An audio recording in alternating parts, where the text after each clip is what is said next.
Hey everyone, this is Kevin T. Rodriguez, film critic of iCritic.net. And first of all, I want to welcome you if you are a new subscriber. Thank you so much for subscribing. I know a lot of you subscribing because of the channel Awesome Drama. I might make an update video on that depending on what we find out about Doug Walker, but in the meantime, this channel is basically me doing random rants on, movies and stuff. And a good segue into the next rant, which might potentially lose me all my subscribers, because that's how I roll sometimes, is my opinion on All the Money in the World that was briefly brought up during my Jew Wario video. And that is that I personally still want to see the Kevin Spacey version of this. And people have definitely, they let me know what their objections were to that. And again, I've heard them before. I've written articles about this subject, which I will link to below, just in case you want to read them. But I still stand by, I would want to see the Kevin Spacey version. I think replacing him with Christopher Plummer was censorship.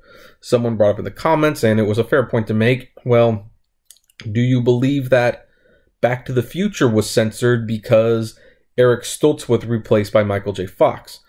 And my answer, of course, is no, for very obvious reasons. First of all, they wanted Michael J. Fox in the first place and couldn't get him. So they went with Eric Stoltz. And only after filming the movie for a little bit did they realize, shoot, this isn't working. We need to get Michael J. Fox. He's the only one who can do this justice. And ultimately, he was replaced. And they kept in scenes that, Stoltz had filmed that, they didn't need to replace Michael J. Fox with, but that's that.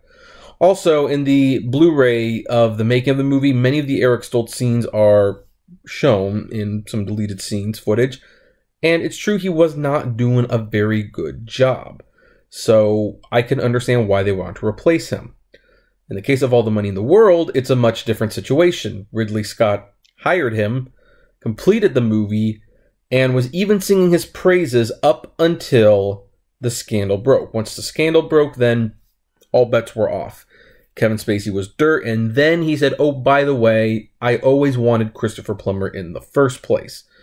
I never wanted Kevin Spacey. He was the star name that the studio pressed on me, which I don't think is entirely true, because Spacey had not been a huge box office draw in a while. He had just had a couple movies in theaters flop. The Reader and the Rye, which had Kevin Spacey, didn't do well. Nixon and Elvis, or was it Elvis and Nixon? I forgot which one, but that didn't do very well. Spacey, even though he was a great talent, had become a TV show actor for all intents and purposes. And Hollywood kind of frowns when actors go from big screen to small screen. We forget that when Kevin Spacey agreed to do House of Cards, people are like, why on earth are you doing this? You have a career, and his response was always that the show was of high quality, which he was correct. So the replacing of Kevin Spacey and here's the thing, if you had that much of a problem with the Kevin Spacey performance, you would have fired him long before you got to that point. But no, they finished the whole movie, and then the scandal hit, and then, oh, no, get it out of there. Gotta change it. We don't want to associate.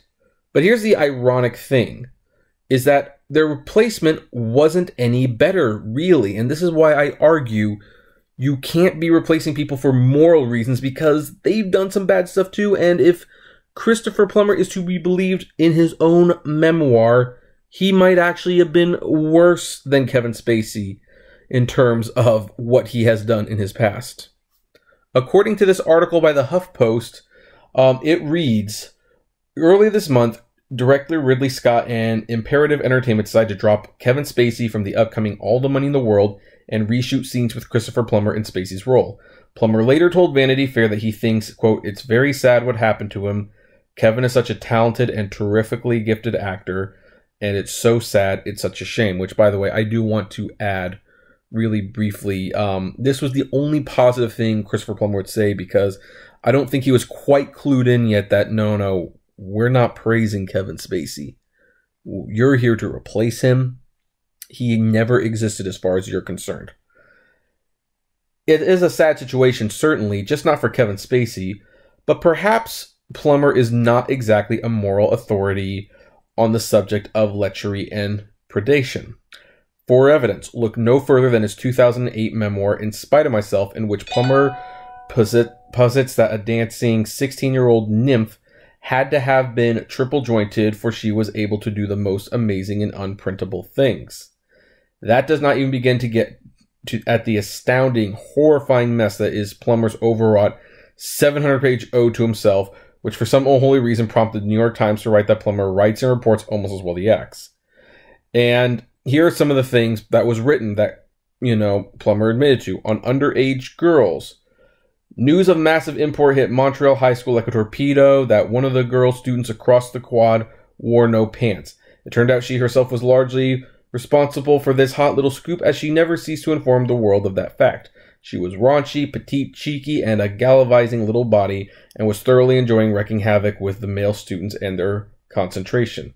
One day, a bunch of us fellows passed her as she was reclining on the school steps, smoldering away seductively to herself. She saw us oogling her head, at once begun, I don't know how to pronounce that word, to spread her legs, lifting her skirt ever so casually at the same time. At the apex of two pale, graceful, well-shaped young limbs, that was the biggest black bush anyone is ever likely to see. Well, he's a gentleman. When Plummer was 23, among others, there was a sneaky scene stealer called Eric House and a merry, sexy little 15-year-old appearance named Waverly. Bad habits were forming. We were too relaxed, too easily distracted. Our eyes began to wander, mine particularly. 15-and-a-half-year-old Waverly, our adopted mascot, had blossomed considerably. There was no mistaking it. The slight crush I already had was growing rapidly by the moment. Kate, however, always the chaperone in her best mother cabaret, wagged a don't-touch finger at me, and I was forced to play possum. The fact that Waverly's father had arrived to be our new star made any sort of thrice all the more unlikely. So I transformed my attentions to a much easier target. The voluptuous young assistant stage manager was the great boobs who provocatively made it her constant practice to sit on everyone's lap. Yeah, boy, so glad you avoided casting Kevin Spacey in your movie. You almost had a perverted deviant in a supporting role in your movie. When Plummer was mid-20s, one stripper in particular caught our immediate attention. She wasn't in the least coarse like the others. Her features were delicate, fine. She had pale skin and long blonde tresses, and from head to toe she was perfectly formed. The very picture of a tiny angel, untouched, unsullied. She was, as Keats might say, full beautiful, a fairy's child. Her hair was long, her foot was light, and her eyes were wild. She must have lied about her age. She was only 16, the waiters told me. This nymph, who seemed so pure and innocent, would not have recognized an inhibition had she met one head-on. Wow. And it goes on and on. Oh yeah, here's the thing. She had been triple jointed, for she was able to do the most amazing and unprintable things. When Plummer was 40, what do you know? When he was in his 40s, he was still attracted to 16-year-old girls. What women bring to the table? Yeah. When he was in his 40s, he was talking about this 18-year-old girl. So, on job perks, I'm going to leave the link to this below so that you can read it, because I don't want to be here all day reading it. Oh, but on rape, let's do this one real quick. She was also a diabolical tease, scantily clad always. She deliberately never wore underpants and made certain that, wherever she sat, on a bar stool or on her couch, she positioned herself in such a way that everyone could get a first-class view. We christened her Miss Snatch. That night, I noticed for the first time that Miss Snatch was missing. Someone told me she'd packed her things that very day and had left the island in a great hurry. We decided there had always been something a little shifty about her, a girl her age, traveling alone and so on. She looked so dissatisfied, so discontented most of the time. Okay, she was after something all right. Whether she ever got what she came for, I'll never know, but I was to know one thing for sure: she got Billy. It didn't take me long to find out. It seemed our young lady friend had enticed him to her room on some pretext or another. Once he was inside the door, she must have flashed him, and I guess poor Billy couldn't help himself. I know as sure as I know my name that Billy was too shy with the ladies, too simple, too innocent, to have done anything harmful or rash. He probably just touched her where he shouldn't have, and that was all. Whatever happened, when he left the room, she called downstairs to the desk, threatened the hotel with one hefty lawsuit, and demanded the police. When they arrived, she told them he'd raped her. Yeah, so, great champion of women's rights, It wasn't he one of the ones who, during the promotion for All the Money in the World, was saying, hey, if you don't believe her, you're not listening. Now, there's just so much here. But here's the point. Obviously, Kevin Spacey is clearly not a saint, and his apology left a lot to be desired. But here's the thing. Make no mistake, him being cut from the movie was to change the film. And even if Christopher Plummer was a great replacement job, the film was not shot with him in mind. At least, not really. Kevin Spacey was in it, and that's how the movie was shot, and it should stay that way. And I would still like to see that version. I believe we will at some point.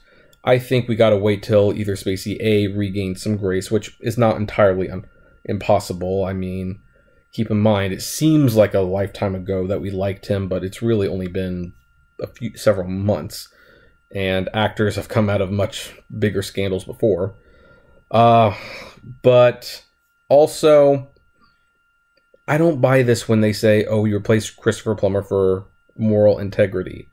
It's very clear there was no moral integrity. And Sony Pictures was really glad, probably so, that this article, which was written... When was this written? This was written a little while ago. November 22nd. They're probably super relieved that this article did not grow, and that because if people, were to complain about Christopher Plummer, then what choice would they have? They'd have two versions of a movie with an actor that can't work. You either got to delay the movie or outright just pick one to release. The bottom line was both Kevin Spacey and Christopher Plummer are terrible people. Ridley Scott is a terrible person. Mark Wahlberg is a terrible person. Mark Wahlberg might not be a sexual deviant, but have you heard how he treats people? He's apparently a giant douche. And he's the definition of he lies somewhere between a douche and a turd sandwich. He's just not nice and does not treat people right. But, hey, you know what?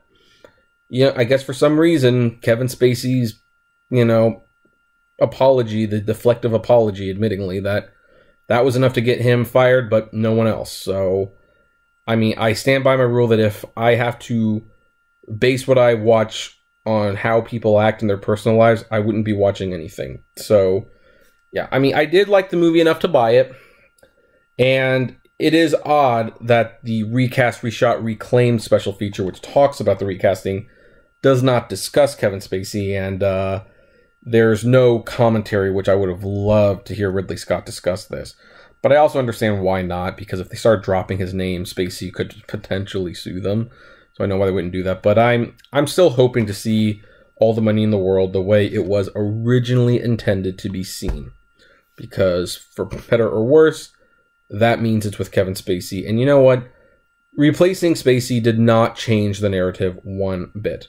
You can't talk about this movie without mentioning Kevin Spacey. And it bothers me that the only deleted scene that we have of Kevin Spacey in this movie is of that scene where she's looking at the bust of him. I mean, that's just crazy. That's sad that that's all we have to go on that in the trailer. But, of course, I'll pass it on to you, my new fans. What do you believe? Would you ever be interested in seeing a Kevin Spacey version of All the Money in the World? Do you think that it was right to cut him? Heck, are there people who just don't care whatsoever? Because judging by the box office, I'm kind of of the impression that whether they released it with Kevin Spacey or Christopher Plummer, it wasn't going to do particularly well, regardless of the circumstance. And Sony might have just spent $10 million extra if they didn't need to. I would love to know. Comment below, like, favorite, share, subscribe. If you enjoy the videos I make, consider becoming a Patreon member. It's also $1 a month. And as always, flame responsibly. Have a good one.